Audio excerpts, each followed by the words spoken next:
always eloquently put it, you have to see the context as well as the text. So not necessarily the text that should matter, but also the context of the time. And I believe Malaysia in the 80s, one of the most memorable, momentous occasions, or momentous developments at the time, which cannot be ignored, was the Iranian Revolution. And very much, among other things, it was driven by the sentiment, the anti-Islam.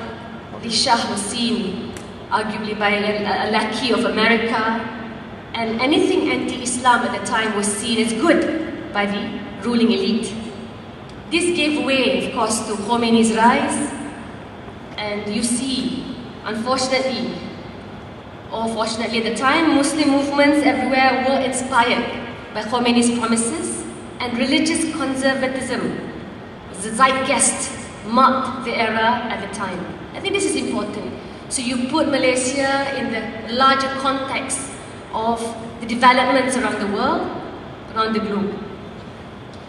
Of course, you know, after that, the inspiration quickly turned sour as the revolution faced a democracy deficit and turned against many of its champions, including Ayatollahs. Ayatollahs, who were seen as progressive liberal, were sent, whether life imprisonment, and died during that stay. So, certainly, this is something that we have to take stock. And now, how markedly different is the zeitgeist, the time, the spirit that is being felt not only by Malaysia, but of course through the Arab awakenings that took place. I have to mention this because, again, when we're discussing the issue of hudud of the Islamic State, I think it would not be wise if we don't put it in context.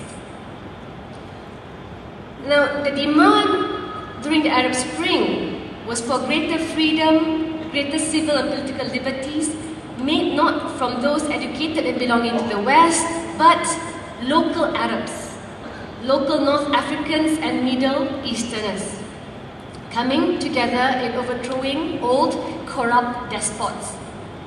And a year after the Arab uprising, the Egyptians successfully elected members in the new Legislative Assembly Parliament. The Egyptian Parliament was dominated by the Muslim Brotherhood's Freedom and Justice Party. And the Freedom and Justice Party, which is relatively a new party, was guided by principles of truth, justice and equality. And such pronouncements laid to rest the apprehension and fear stemming from alarmist international community. So I have 1 minute left. This is crazy. Okay? I thought I had at least 5 minutes more, but anyway. So, note to other speakers, if you mention the timekeeper, it doesn't mean he'll give you more time. I'm just kidding. Now, I will end with this. I will end with a recent pronouncement, decree made by none other than the Grand Sheikh of Al-Azhar, Dr. Ahmad Al-Taib, on the 8th of January 2012. Why? Because when Dr. Farooq mentioned ijtihad, it is incumbent on us to relate any laws, any policies to the current needs of the time. When people are clamoring for democracy, when people are clamoring for true multiculturalism, now this is what policymakers must do, to give meaning, to give soul to such pronouncements. Now, Dr. Ahmad outlined 4 basic freedoms, and I'm just going to touch on the first, freedom of belief. Freedom of belief and the associated right of full citizenship for all, which is based on complete equality in rights and duties, is regarded as the cornerstone in the modern social structure. This freedom is guaranteed by the authentic, conclusive religious texts and clear constitutional and legal principles.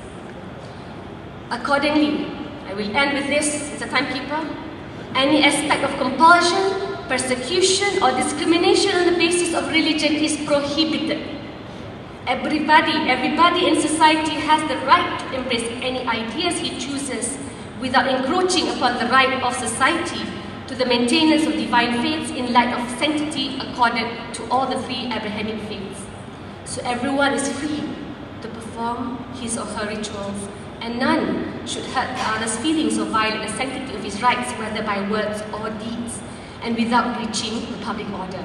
And I end with his final statement: if the mind and the text are apparently conflicting, the mind should be given precedence and the text reinterpreted. So, for me, it was a very powerful statement from the Grand Mufti post-Arab Awakening.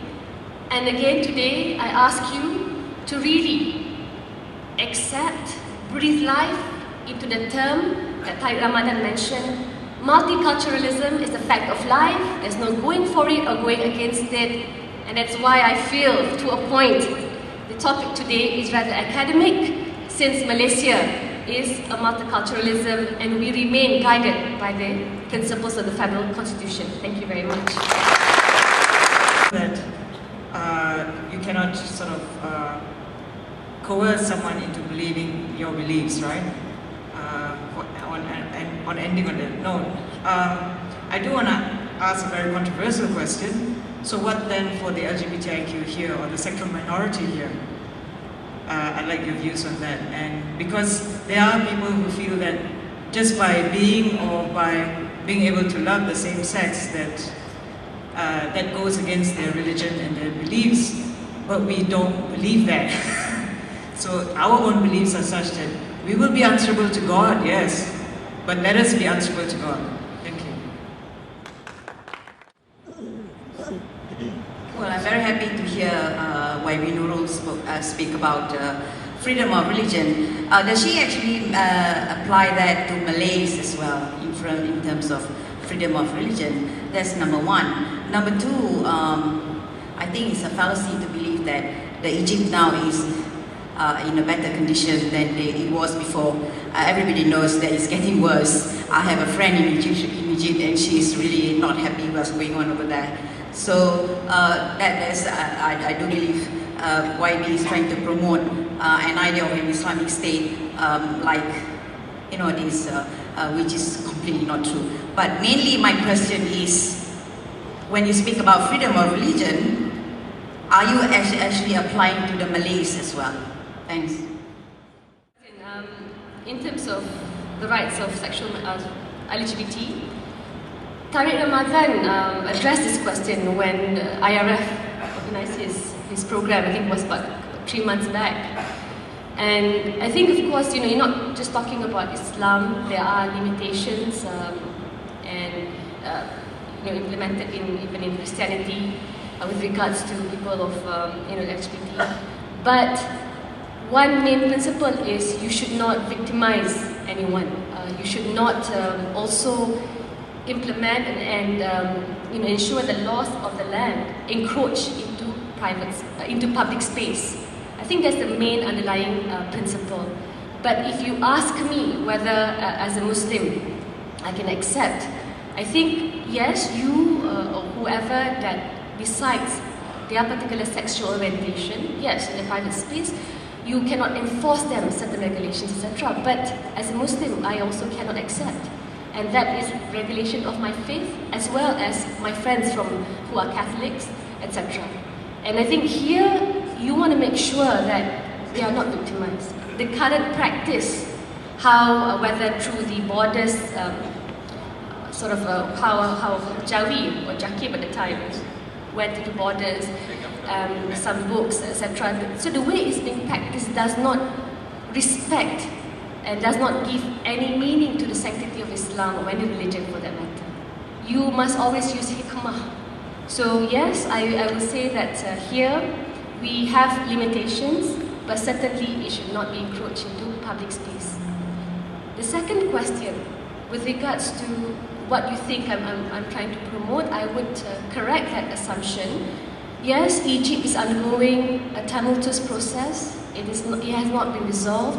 There are many challenges they face. I'm not saying that they've achieved a utopian ideal view of a state and how it should be governed. But I always take the developments of the Muslim Brotherhood in particular from seen as a rather dogmatic Islamic movement, but came up with a political entity to meet the needs of the times. And their relationship and collaboration with the Christian Coptics is something in particular that we have to observe and appreciate.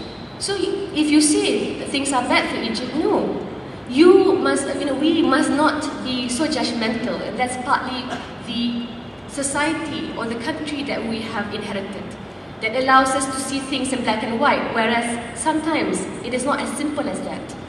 Sometimes in a storming period, it is important for them to undergo, and hopefully, of course, we wish for the best. We wish that you will see wisdom and finally manage the governance of the country ASAP. But, okay, one more minute.